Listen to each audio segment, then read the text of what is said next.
all are doing well.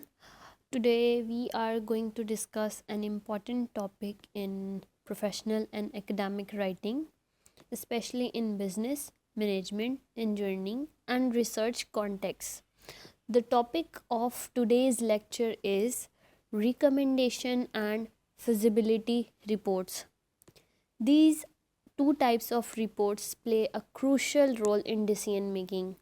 Organizations, institutions, and even government rely on these reports to decide what action to take and whether a proposed topic or idea is practical or not. So, by the end of this lecture, you should be able to understand what recommendation and feasibility reports are, explain why they are important, to plan these reports effectively, and to write them in a clear and a structured way. You would also be able to understand and present them confidently to the decision maker. So let's begin by distinguishing between the two main reports which we are focusing on today. What is actually a recommendation report? A recommendation report is a document that identifies a specific problem or need, examines possible solutions or alternatives, and recommends the best course of action based on evidence. So, in simple terms, it answers this question: which option should we choose and why? For example, a company deciding which software to purchase, a university choosing the best online learning platform, a business deciding whether to expand into a new market or not. A key feature of a recommendation report is comparison. It does not just describe options, it evaluates them and selects the best one. Next is the feasibility report. It's important to understand what actually feasibility report is. A feasibility report, on the other hand, focuses on practicality.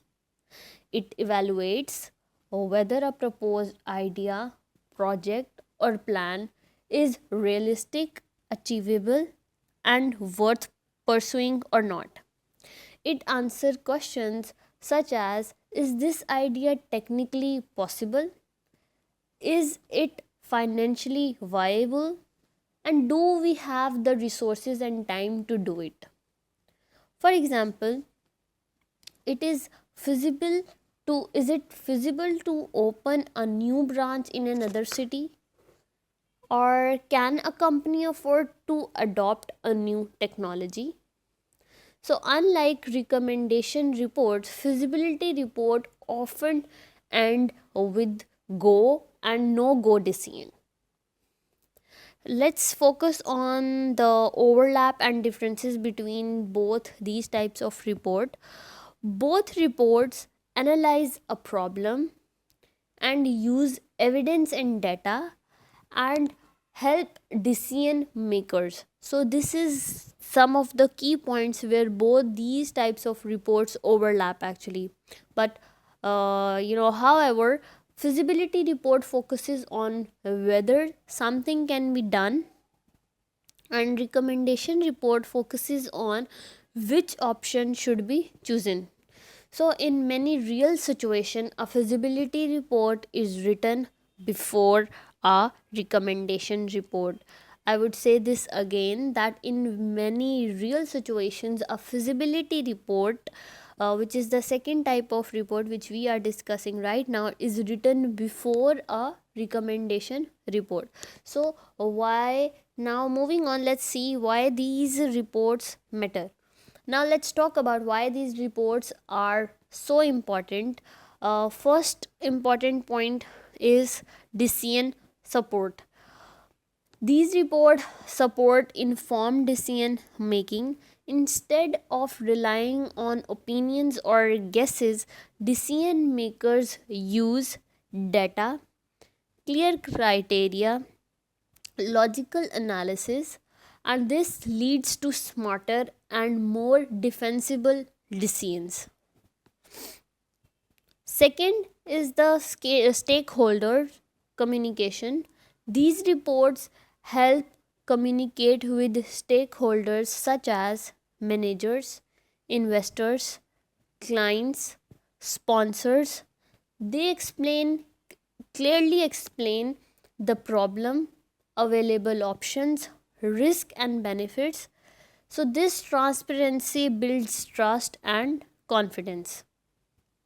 Next is the risk mitigation, which is actually the third key purpose of these reports.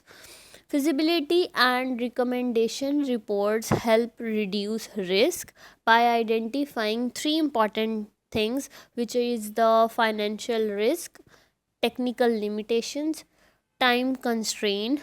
So organization can avoid costly mistakes and failure if they focus on these types of reports.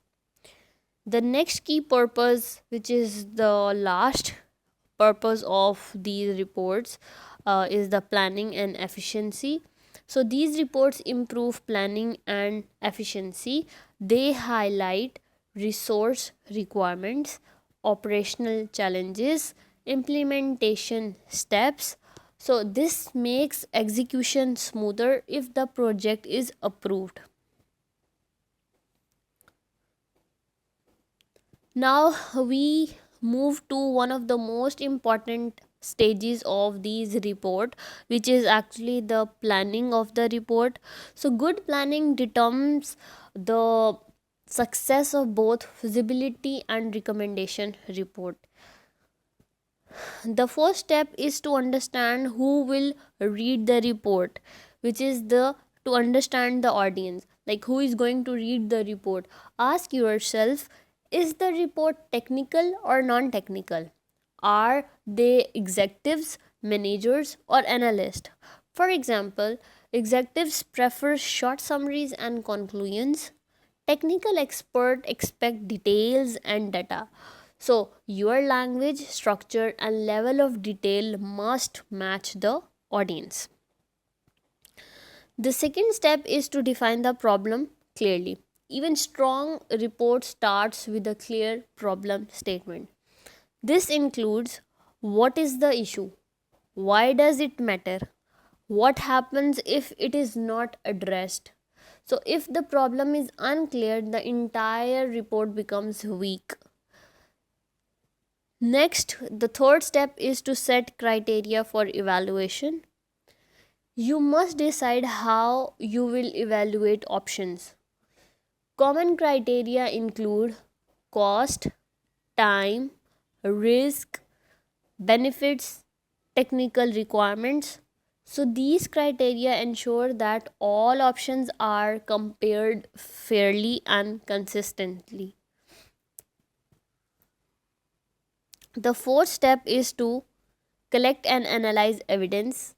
After setting criteria, you collect evidence such as research data, surveys, cost estimates, expert opinions. The quality of your recommendation depends on the quality of your evidence. Finally, the last step of this planning or the planning of these reports are is to choose the report structure. You decide how to organize the report. So two common structures are usually preferable. First is the traditional structure, which include analysis, conclusions, and then recommendation. And executive structure include recommendations first, followed by supported analysis. So choose the structure that best suits your audience. Now let's look at how to write a recommendation report. First is the executive summary. This is a brief overview of the entire report. It includes the problem, options considered, the main recommendation. Many decision makers read only this section, so it must be clear and concise. The second is the introduction. The introduction explains background of the problem, purpose of the report, scope and limitations. It sets the context for the reader. The third important step is the analysis of alternatives.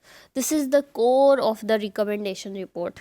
Each option is described, evaluated using the chosen criteria, supported with evidence. Both advantages and disadvantages should be discussed here. The next is the comparison and discussion. Here you compare the alternatives directly, like tables, charts, figures are often used to highlight differences and to make comparison easy to understand. So this section strengthens your argument. The next section is the conclusion. The conclusion actually summarizes your key findings and overall results of the analysis. It prepares the reader for the final recommendation. The last important step is the final recommendation. This section clearly states which option is recommended and why it is the best choice. The recommendation should be confident, logical, and evidence based.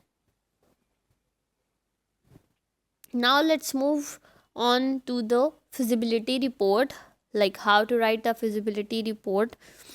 The first section is the executive summary. This section presents the final feasibility decision, like yes, no, or yes with condition. It gives decision makers a quick answer. The next is the background and problem definition. This section explains the context of the idea or project and why the feasibility study is necessary. Moving on, the third section is the feasibility criteria. Feasibility is usually evaluated in four main areas. First is the technical feasibility. Can it be done? Second is the economic feasibility. Is it affordable? Third is the operational feasibility. Will it work in practice? The fourth is the schedule feasibility. Can it be completed on time? So these are the types of the criteria, or you can say that the four main areas on which the feasibility report is prepared. We have then the evaluation section. Each feasibility criteria is analyzed using real data and evidence. So weaknesses and limitations should be discussed honestly. Next is the summary section or conclusion section. This section actually summarizes overall feasibility findings, major constraints and risk. Point 6 is the recommendation section. Even feasibility reports often include recommendations such as proceed with the project, modify the plan, and explore the alternative options. So these were some of the important steps to write the feasibility report. Here we have some tips for presenting the report. How to present these reports effectively. So know your audience. You have to tailor your presentation to the audience expectations and knowledge level. You should use visual aids like charts, graphs, and tables because they help to improve understanding and make complex data easier to digest. You need to tell a logical story, like present information in a clear sequence. First, state the problem, then options, evidence, conclusion, and recommendation. You should be ready to justify, like, be prepared to answer questions about criteria, data sources, assumptions. Keep it structured. Use clear headings, bullet points, and summaries to guide your audience. So, these were some of the tips which you can use while writing your feasibility report or recommendation report. Now, let's wrap up our today's lecture. To conclude, I would like to say that recommendation reports guide decision making by evaluating alternatives and proposing the best option. Feasibility report assess whether an idea or project is practical and achievable. Effective planning is the foundation of a strong report. Evidence clear evidence based writing increases credibility. A well structured presentation ensures decisions are informed and actionable. You have to remember that these reports are not just documents, they are decision making tools. So, I hope you got to know something important through this lecture, and here I end our today's lecture. Hope to see you in the next class.